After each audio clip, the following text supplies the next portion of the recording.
What's up, everyone? It is Diecastbuffet here again. Guys, we have one of the coolest Bubba Wallace paint schemes from the next-gen era. This is the 2025 U.S. Air Force Toyota Camry, and it's got a stealth vibe to it, a matte finish. It's going to be incredible. Oh, let's check it out. And here we go, folks, with one of the, in my opinion, best-looking Bubba Wallace diecasts I have ever seen. This thing is incredible. We've seen so many different variations of the Air Force paint schemes throughout the years. This one, low-key, might be one of my favorites. It's got a stealth vibe to it. It's got like a matte, semi-gloss finish to it, and it is sharp.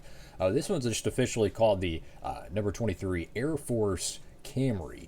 And this thing is incredible, guys. You got the chrome numbers on the side. Let's go ahead and get the diecast out of the box. I'll be right back. Diecast out of the box, and the first thing that I notice, in massive W to Lionel for fixing this, the black wheels return to the 2311 cars. If you remember about the last year or so of releases, they were released with, traditionally the metallic gray style wheels. I'll show you it. For whatever reason, they started making the 2311 cars with this, which is actually inaccurate to the real car, as some people might not know this. 2311 runs gloss black wheels when most of the teams run like an alloy, kind of a brushed metal style colored wheels. So that is a W right there from fixing that. Go over to the front windscreen of the diecast. You have Wallace right there on the front. You have U.S. Air Force there. Look at that sheen across the car. It's like a dark gray with, I want to say, yeah, this is not dark gray. This is black as well. So you have gray and black, livery. Very stealthy, very modern. The paint scheme front end definitely, it matches the hammerhead, Toyota Camry front fascia. That is pretty sharp. And then you have the white lettering there. Really pops out with the stealth vibes to it. Got 2311 right there on the right side. You got Sunoco on both sides. 23 there. Got Camry. It's a little bit off-center. That's okay. Got the Toyota badge. Got your Toyota headlights.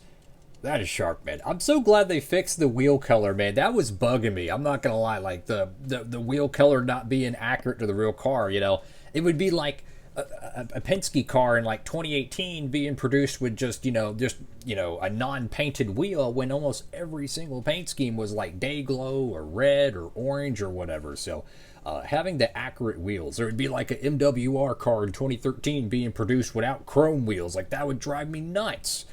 So that is a W there. Of course, I'll pick this one up for our good friends over there at Circuit Diecast. You can too, fellas. If it's in stock, hopefully it is. Some of these cars, man, they sell out quick. So if you're curious, go ahead and tap in over there at Circle B Diecast. You can tap in with the promo code. You don't have to. It's down there in the description. Help you save on shipping.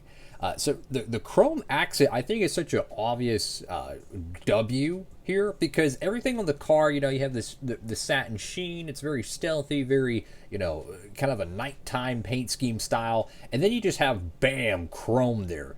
It stands out very, very nicely. I like that. Got Bubba Wallace on the name rail. Got Robin Hood. This is a new sponsor placement for 2025, the A-pillar. So this was a multitude of new sponsor placements where you had like a logo right before the spoiler, a logo on the spoiler, right here on the A-pillar, and apparently they can put logos right here just above the driver window banner, or it's on the roof, but it's close to the banner. So it was like 4 different logo placements they could put sponsors, which is pretty cool.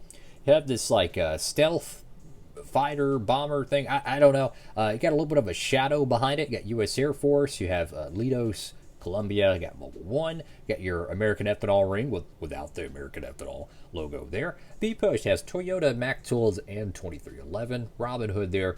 Cup Series and Goodyear. Goodyear decal is a little bit messed up. That's okay. And to go to the caboose of the diecast here, you have U.S. Air Force, Toyota, Mobile One. You have the little Air Force logo, 23 on the right side. I do think the chassis is riveted a little bit off. I feel like it's a little bit tilted. I don't know. You can see the left side of the car is a little bit higher than the right side. So I think that has to do something when they riveted the car. It wasn't perfectly flush. It's okay. Ain't worried about it. Toyota Camry right there. XSE. Go to the right side of the diecast here. And again, just look how like matte the car is. I mean, this is one of the I would say the dullest matte. And dull is a good thing with matte finishes. But it is Wow, that is freaking cool, man. I mean, look at the chrome numbers there. Let me move my light, and just to show you how freaking cool that is. I mean, you can just see the chrome just shine there. That's what's so cool about the next gen era is the chrome numbers, man. Because that was something they used to have a lot back in. Oh my goodness, back in like the Gen 3 days, maybe even a little bit of Gen 4, but eventually they stopped putting chrome numbers on the grid, and it didn't feel like it was missing because a lot of the teams still ran day glow style numbers, you know, Hendrick. Sometimes they would run like an outlining to the numbers that might be a little bit fluorescent. So if you took a photo at like Richmond night, you might see a little bit of a glow to it. But they kind of went away from the day glow stuff a lot, and with the chrome numbers, it kind of brings back a little bit of that vibe. Go to the top of the diecast here. You have the same color as the door number. Obviously, no chrome there because it's the roof of the car. Got U.S. Air Force there. Notice little two gray spikes, if you will, or points. I don't know what they are, but they're there. And it's surprisingly nothing on the deck lid. I still wonder why they don't put any logo there. I mean, I feel like they could put, you know, I mean, they got all kinds of logos around the car. Maybe they just, I don't know.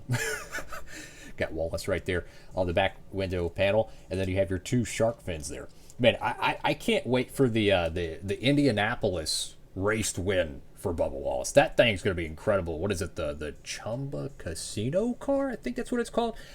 That thing's going to be so cool. Hopefully, it's made with the accurate wheels like this one is. Like, that's one of my favorite things about the 2311 cars is how they actually run gloss black wheels. And it's funny because, like, stock car racing, you know, a decade ago, it was, okay, Penske runs the colored, you know, wheels, red, yellow, whatever. And then MWR runs chrome wheels.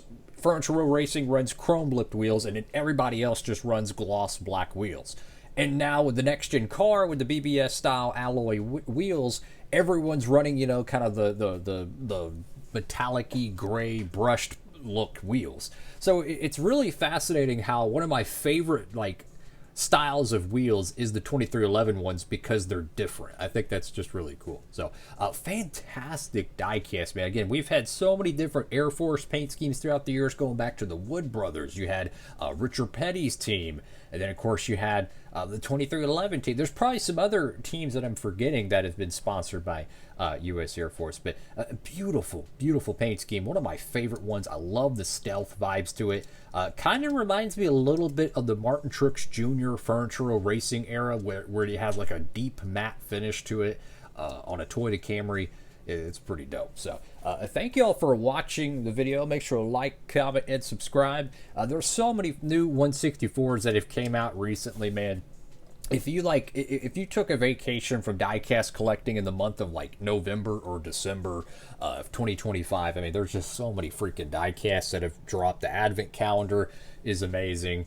The rubber tire 164s are out. I got to get one of those in the studio hopefully soon. It has the metal chassis and the rubber tires. Those things are freaking cool. So there's just so many great 164s to choose right now. The MOQ for 2026 being, what, 1,000 lower. So it means it's going to most likely have a whole lot more being produced in the 164 scale. A lot of paint schemes that would be traditionally 124 scale only are going to find their way to 164 hopefully. So a great time, honestly, to be a 164 collector.